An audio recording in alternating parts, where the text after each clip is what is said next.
ಬಂಧುಗಳೇ ನಮಸ್ಕಾರ, ಹೇಗಿದ್ದೀರಿ ನೀವೆಲ್ಲರೂ? ನಾನು ಸುಬ್ರಹ್ಮಣ್ಯ ಎಸ್ ಹಂಡಿಗೆ. ಬಂಧುಗಳೇ, ದೃಶ್ಯವೊಂದನ್ನ ಗಮನಿಸ್ತಾ ಇದ್ದೀರಿ. ಕಚೇರಿಯ ಒಳಗಡೆ ಅಧಿಕಾರಿಯೊಬ್ಬರು ಕೈ ಮುಗಿತಾ ಇದ್ದಾರೆ.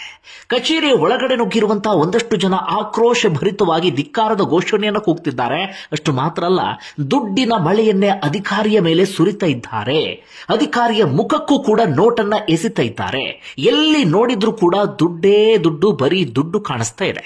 ಆದ್ರೆ ಆ ಅಧಿಕಾರಿ ಮಾತ್ರ ಆ ದುಡ್ಡನ್ನ ಕೈಗೆ ಎತ್ತಿಕೊಳ್ಳುವಂತಹ ಪರಿಸ್ಥಿತಿಯಲ್ಲಿ ಇಲ್ಲ. ಅದರ ಬದಲಾಗಿ ತುಂಬಾ ದೈನ್ಯತೆಯಿಂದ ಬೇಡ್ಕೊಳ್ತಿದ್ದಾರೆ, ಕೈ ಮುಗಿತಾ ಇದ್ದಾರೆ, ದಯವಿಟ್ಟು ನನ್ನನ್ನ ಬಿಟ್ಬಿಡಿ ಅಂತ. ಸದ್ಯ ಸೋಷಿಯಲ್ ಮೀಡಿಯಾದಲ್ಲಿ ಸಿಕ್ಕಾಪಟ್ಟೆ ವೈರಲ್ ಆಗ್ತಿರುವಂತಹ ವಿಡಿಯೋ, ಕೇವಲ ವೈರಲ್ ಆಗ್ತಿರೋದು ಮಾತ್ರ ಅಲ್ಲ, ವಿಪರೀತ ಪ್ರಶಂಸೆಗೆ ಒಳಗಾಗಿರುವಂತಹ ವಿಡಿಯೋ ಕೂಡ ಹೌದು. ಹಾಗೆ ಈ ವರ್ಷದ ಆರಂಭದ ಬೆಸ್ಟ್ ವಿಡಿಯೋ ಅಂತಲೂ ಕೂಡ ಕರೆಸಿಕೊಳ್ತಾ ಇದೆ. ಏನಿದು ವಿಡಿಯೋ? ಯಾಕೆ ಈ ಪರಿಯಾಗಿ ವೈರಲ್ ಆಗ್ತಾ ಇದೆ? ಆ ಅಧಿಕಾರಿಗೆ ಜನ ಆ ರೀತಿಯಾಗಿ ಮಾಡಿದ್ಯಾಕೆ? ಒಂದಷ್ಟು ಇಂಟ್ರೆಸ್ಟಿಂಗ್ ಸಂಗತಿಯನ್ನ ನಿಮ್ಮ ಮುಂದೆ ಇಡ್ತಾ ಹೋಗ್ತೀನಿ. ಈ ವಿಚಾರವನ್ನ ನಿಮ್ಮ ಮುಂದೆ ತರೋದಕ್ಕೆ ಎರಡು ಕಾರಣ ಇದೆ. ಒಂದು, ಈ ವಿಡಿಯೋ ನೋಡಿದ ಬಳಿಕ ಆದರೂ ಕೂಡ ಲಂಚಬಾಕ ಭ್ರಷ್ಟ ಒಂದಷ್ಟು ಅಧಿಕಾರಿಗಳು ಎಚ್ಚೆತ್ತುಕೊಳ್ಳಬೇಕು. ನಮಗೂ ಮುಂದೊಂದು ದಿನ ಇಂತಹ ಪರಿಸ್ಥಿತಿ ಬರಬಹುದು, ಜನ ಎಚ್ಚೆತ್ತುಕೊಳ್ತಿದ್ದಾರೆ ಅಂತ. ಮತ್ತೊಂದು, ಜನರಿಗೆ ಇಂಥದೆಲ್ಲವೂ ಕೂಡ ಒಂದು ರೀತಿಯಲ್ಲಿ ಪಾಠ ಆಗಬೇಕು. ಯಾಕಂದ್ರೆ ನಮ್ಮಲ್ಲಿ ನಾವು ಏನಾಗಬಿಟ್ಟಿದ್ದೇವೆ ಅಂದ್ರೆ ಕುರಿ ಮಂದೆಗಳ ರೀತಿಯಲ್ಲಿ ಆಗಬಿಟ್ಟಿದ್ದೇವೆ. ಯಾರಾದ್ರೂ ಲಂಚ ಕೇಳಿದ್ರು ಅಂದ್ರೆ ಅಥವಾ ಯಾರಾದ್ರೂ ಹಣವನ್ನ ಕೇಳಿದ್ರು ಅಂದ್ರೆ ತಲೆ ಬಗ್ಸ್ಕೊಂಡು ಸುಮ್ಮನೆ ನಿಂತ್ಕೊಂಡು ಬಿಡ್ತೀವಿ. ಅವ್ರು ಹೇಳಿದ್ದೆಲ್ಲದಕ್ಕೂ ಕೂಡ ಹೂ ಅಂದು ಅವರ ಮುಂದೆ ನೋಟನ್ನ ಇಟ್ಟು ಕೆಲಸವನ್ನ ಮಾಡಿಸ್ಕೊಂಡು ಬರ್ತೀವಿ. ಆದ್ರೆ ಇಲ್ಲಿ ಜನ ಮಾತ್ರ ಹಾಗೆ ಮಾಡಿಲ್ಲ. ಆ ಕಾರಣಕ್ಕಾಗಿ ಇಂತಹ ವಿಡಿಯೋಗಳು, ಇಂತಹ ಘಟನೆ ನಮ್ಮೆಲ್ಲರಿಗೂ ಕೂಡ ಪಾಠ ಆಗಲೇಬೇಕು. ಈಗ ಈ ಘಟನೆಯ ವಿವರವನ್ನ ನಿಮ್ಮ ಮುಂದೆ ಇಡ್ತಾ ಹೋಗ್ತೀನಿ, ಕೇಳಿ.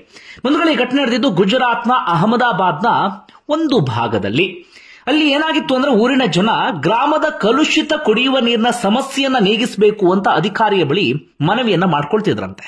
ಅಂದ್ರೆ ನೀರು ಸರಿಯಾದ ರೀತಿಯಲ್ಲಿ ಬರ್ತಾ ಇರಲಿಲ್ಲ, ನೀರೆಲ್ಲವೂ ಕೂಡ ಕಲುಷಿತಗೊಳ್ತಾ ಇತ್ತು. ಹೀಗಾಗಿ ಹಳ್ಳಿಯ ಜನ ಪ್ರತಿದಿನ ಆಸ್ಪತ್ರೆಗೆ ಹೋಗುವಂತ ಪರಿಸ್ಥಿತಿ ಎದುರಾಗಿಬಿಟ್ಟಿತ್ತು. ಅದೆಷ್ಟೇ ರಿಕ್ವೆಸ್ಟ್ ಅನ್ನ ಮಾಡ್ಕೊಂಡ್ರು ಕೂಡ ಅಧಿಕಾರಿ ಮಾತ್ರ ಆ ವಿಚಾರಕ್ಕೆ ತಲೆ ಕೆಡಿಸ್ಕೊಂಡಿರಲಿಲ್ಲ. ಒಮ್ಮೆ ಒಂದು ಮನೆಯವರು ಹೋದ್ರು, ಮತ್ತೊಮ್ಮೆ ಇನ್ನೊಂದು ಮನೆಯವರು ಹೋದ್ರು, ಮತ್ತೊಮ್ಮೆ ಮತ್ತೊಂದು ಮನೆಯವರು ಹೋದ್ರು. ಹೀಗೆ ಯಾರೇ ಹೋದ್ರು ಕೂಡ ಆ ಅಧಿಕಾರಿ ಮಾತ್ರ ಯಾರ ಮನವಿಗೂ ಕೂಡ ಸ್ಪಂದಿಸಿರ್ಲಿಲ್ಲ. ಆದ್ರೆ ಯಾರ್ಯಾರು ಹೋಗಿದ್ದಾರೆ ಎಲ್ಲರ ಬಳಿಯೂ ಕೂಡ ಕೆಲಸವನ್ನ ಮಾಡ್ಕೊಡ್ಬೇಕು ಅಂದ್ರೆ ನಂಗೆ ಲಂಚ ಕೊಡಬೇಕು ಅಂತ ಕೇಳಿದ್ರಂತೆ. ಜನ ಕೂಡ ನೋಡಿದ್ರು ಬೆಸತ್ತು ಹೋಗ್ಬಿಟ್ರು. ಒಂದೆರಡು ಪ್ರಕರಣ ಆಗಿದ್ರೆ ಜನ ಸಹಿಸಿಕೊಳ್ತಾ ಇದ್ರೇನೋ, ಆದ್ರೆ ಅಧಿಕಾರಿದು ಮತ್ತೆ ಅದು ರಿಪೀಟ್ ಆಗ್ತಿತ್ತಂತೆ. ಅಷ್ಟು ಮಾತ್ರ ಅಲ್ಲ, ಅಧಿಕಾರಿ ಹೇಳ್ತಾ ಇದ್ರಂತೆ, ಹೇಗ್ರಿ ನಾವೆಲ್ಲ ಪುಕ್ಸಟೆ ಕೆಲಸ ಮಾಡ್ಕೊಡೋದಿಕ್ ಆಗ್ಬಿಡುತ್ತೆ, ಇಲ್ಲಿ ಯಾವ್ದು ಕೂಡ ಪುಕ್ಸಟೆ ಬರೋದಿಲ್ಲ, ನೀವು ನನಗ್ ಕೊಡಬೇಕು, ನಾನ್ ನಮ್ಮ ಮೇಲಾಧಿಕಾರಿ ಕೊಡಬೇಕು, ನಮ್ಮ ಮೇಲಾಧಿಕಾರಿ ಇನ್ಯಾರಿಗೋ ಕೊಡಬೇಕು. ಇದೆಲ್ಲವೂ ಕೂಡ ಒಂದ್ ರೀತಿಯಲ್ಲಿ ಸರ್ಕಲ್ ರೀತಿಯಲ್ಲಿ. ನಿಮ್ಗೆ ಇದ್ಯಾವುದು ಕೂಡ ಅರ್ಥ ಆಗೋದಿಲ್ಲ. ಸರ್ಕಾರಿ ಕಚೇರಿ ಅಂದ್ರೆ ಅಥವಾ ನಾವಿಲ್ಲಿ ಕುತ್ಕೊಂಡಿರೋದು ಪುಕ್ಸಟೆ ಕೆಲಸ ಮಾಡ್ಕೊಡೋದಿಕ್ಕಲ್ಲ, ದುಡ್ಡು ಕೊಟ್ರೆ ನಮಗ್ ಕೆಲಸ ಆಗತ್ತೆ. ನೀವೆಲ್ಲೇ ಹೋದ್ರೂ ಕೂಡ ದುಡ್ಡು ಕೊಟ್ಟು ಕೆಲಸ ಮಾಡಿಸ್ಕೊಳ್ತಿರಲ್ಲ, ಹಾಗೆ ಇಲ್ಲೂ ಕೂಡ ದುಡ್ಡು ಕೊಟ್ಟು ಕೆಲಸ ಮಾಡಿಸ್ಕೊಳ್ಬೇಕು ಅಂತ ಅಧಿಕಾರಿ ತಾಕೀತನ್ನ ಮಾಡಿದ್ದಾರೆ. ಅದು ಯಾವ ಕೆಲಸಕ್ಕೆ ಹೋದ್ರೂ ಕೂಡ ಅದೇ ಮಾತನ್ನು ಹೇಳ್ತಾ ಇದ್ರು. ಗ್ರಾಮದ ಪ್ರತಿಯೊಂದು ಮೂಲಭೂತ ಸೌಕರ್ಯದ ವಿಚಾರಕ ಅಧಿಕಾರಿಯ ಬಳಿಯ ಹೋಗ್ಬೇಕಿತ್ತು, ಆದ್ರೆ ಹಣ ಕೊಡದೆ ಯಾವ ಕೆಲಸವೂ ಕೂಡ ಆಗ್ತಾ ಇರಲಿಲ್ಲ. ಹೀಗಿರುವಾಗ ಆ ಗ್ರಾಮದ ಜನ ಒಂದು ನಿರ್ಧಾರವನ್ನ ತೆಗೆದುಕೊಳ್ತಾರೆ, ಈ ಅಧಿಕಾರಿಗೆ ನಾವು ಪಾಠ ಕಲಿಸಲೇಬೇಕು, ಜೀವನ ಪರ್ಯಂತ ಆ ಅಧಿಕಾರಿ ಮರಿಬಾರದು, ಅಂಥದ್ದೊಂದು ಪಾಠವನ್ನ ಕಲಿಸಬೇಕು ಅಂತ ನಿರ್ಧಾರವನ್ನ ಮಾಡ್ತಾರೆ. ಬಂಧುಗಳೇ, ನಾನು ನಿಮ್ಮೆಲ್ಲರಿಗೂ ಕೂಡ ಕೊಡುವಂತ ಒಂದು ಸಲಹೆ ಏನಪ್ಪಾ ಅಂದ್ರೆ, ಈಗ ಎಲ್ಲದಕ್ಕೂ ಕೂಡ ನೀವು ಮಾಧ್ಯಮಗಳನ್ನ ನೆಚ್ಚಿಕೊಳ್ಳಬೇಡಿ. ಈಗ ಎಲ್ಲದಕ್ಕೂ ಮಾಧ್ಯಮಗಳ ಬಳಿಯೇ ಹೋಗಬೇಕು ಅಂತಿಲ್ಲ. ಸೋಷಿಯಲ್ ಮೀಡಿಯಾ ಇದೆ, ಪ್ರತಿಯೊಬ್ಬರು ಇಲ್ಲಿ ರಿಪೋರ್ಟರ್ಗಳೇ, ಪ್ರತಿಯೊಬ್ಬರು ಇಲ್ಲಿ ಪತ್ರಕರ್ತರೇ.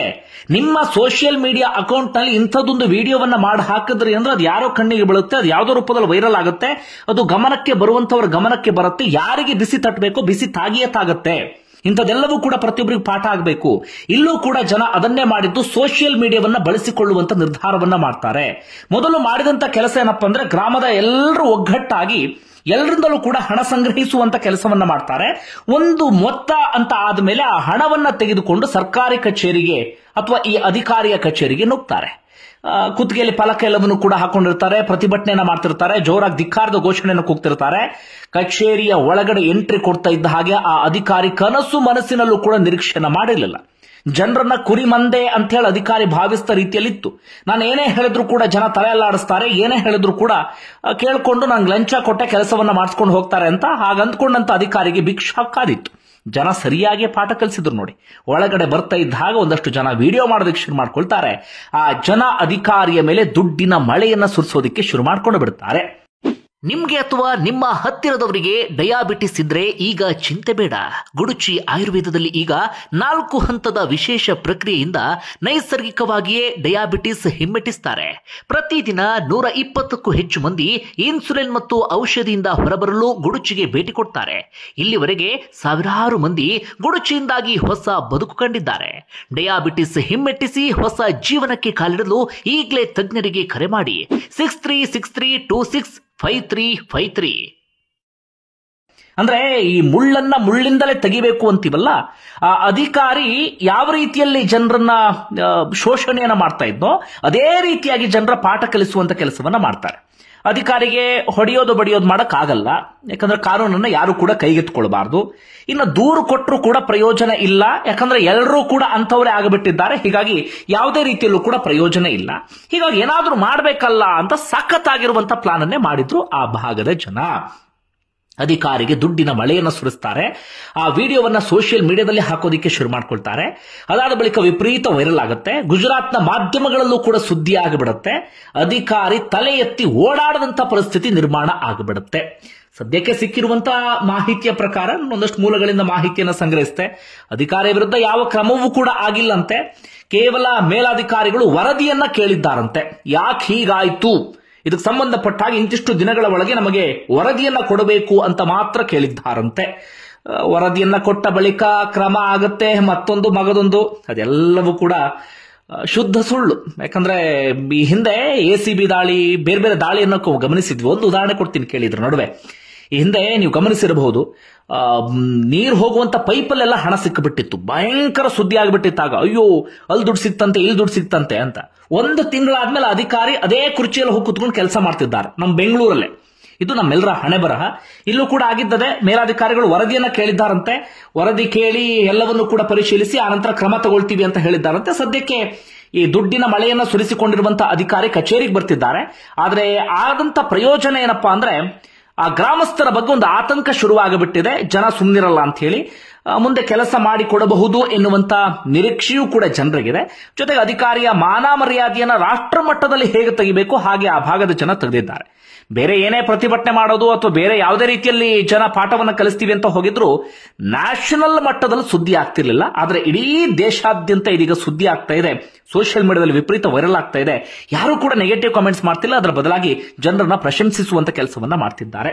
ಬಂಧುಗಳೇ, ಪ್ರತಿಯೊಬ್ಬರು ಕೂಡ ಹೀಗೆ ಪಾಠವನ್ನ ಕಲಿಸಬೇಕು. ಯಾವತ್ತೂ ಕೂಡ ಮುಳ್ಳನ್ನ ಮುಳ್ಳಿಂದಲೇ ತೆಗೆಯುವಂತ ಕೆಲಸವನ್ನ ಮಾಡಬೇಕು. ಇಲ್ಲೂ ಕೂಡ ಜನ ಅಚ್ಚುಕಟ್ಟಾಗಂತದೊಂದು ಕೆಲಸವನ್ನ ಮಾಡಿಬಿಟ್ರು.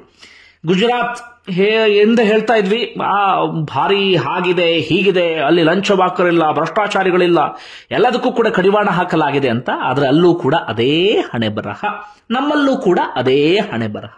ಯಾರೇ ಬಂದರೂ ಕೂಡ ಸದ್ಯಕ್ಕಂತೂ ಇದನ್ನ ಬದಲಿಸೋಕೆ ಸಾಧ್ಯವೇ ಇಲ್ಲ. ಯಾಕಂದ್ರೆ ವ್ಯವಸ್ಥೆ ಹಾಗೆ ಹೋಗ್ತಾ ಇದೆ. ಅವ್ರು ಲಂಚ ತಗೊಳ್ತಾರೆ, ನಾವು ಲಂಚ ಕೊಡೋದಿಕ್ಕೆ ರೆಡಿ ಇದ್ದೇವೆ. ಇದು ಇಲ್ಲಾಗಿರುವಂತಹ ವ್ಯವಸ್ಥೆ. ನಾವ್ಯಾರು ಕೂಡ ಪ್ರತಿಭಟಿಸಲ್ಲ, ನಾವ್ಯಾರು ಕೂಡ ಆಕ್ರೋಶವನ್ನ ವ್ಯಕ್ತಪಡಿಸೋದಿಲ್ಲ, ಏನು ಮಾಡಲ್ಲ. ಅವ್ರು ಕೇಳ್ತಾರ, ನಾವು ತಲೆ ಬಗ್ಸ್ಕೊಂಡು ಕೇಳ್ತೀವಿ, ತಲೆ ಬಗ್ಸ್ಕೊಂಡು ಅವ್ರಿಗೆ ಬೇಕಾದಂತ ಹಣವನ್ನ ಕೊಟ್ಟು ಬರ್ತೀವಿ. ಅಧಿಕಾರಿಗಳನ್ನ ಪ್ರಶ್ನೆ ಮಾಡುವಂತ ಧೈರ್ಯವನ್ನ ನಾವ್ಯಾರು ಕೂಡ ಪ್ರದರ್ಶನ ಮಾಡೋದಿಲ್ಲ. ಹೀಗಾಗಿ ನಮ್ಮ ವ್ಯವಸ್ಥೆ ಹೀಗಿದೆ. ನಾವು ಎಲ್ಲಿಯವರೆಗೆ ಬದಲಾಗೋದಿಲ್ವೋ ಅಲ್ಲಿಯವರೆಗೂ ನಮ್ಮ ವ್ಯವಸ್ಥೆ ಬದಲಾಗೋದಿಕ್ಕೆ ಸಾಧ್ಯವೇ ಇಲ್ಲ. ನಾವಿಲ್ಲಿಯವರೆಗೆ ಬದಲಾಗೋದಿಲ್ವೋ ಅಲ್ಲಿಯವರೆಗೆ ನಾವು ಈ ಅಧಿಕಾರಿಗಳನ್ನ ಅಥವಾ ಈ ವ್ಯವಸ್ಥೆಯನ್ನ ದೂಷಿಸೋಕು ಕೂಡ ಸಾಧ್ಯ ಆಗೋದಿಲ್ಲ. ನಟ ಉಪೇಂದ್ರ ಅವರು UI ಸಿನಿಮಾದಲ್ಲಿ ಇದನ್ನೇ ಹೇಳಿದ್ದು. ಬಂಧುಗಳೇ, ಏನಷ್ಟೇ ಕಮೆಂಟ್ ಬಾಕ್ಸ್ ಅಲ್ಲಿ ಮೆನ್ಷನ್ ಮಾಡಿ. ಧನ್ಯವಾದ ವಿಡಿಯೋ ನೋಡಿದ್ದಕ್ಕಾಗಿ.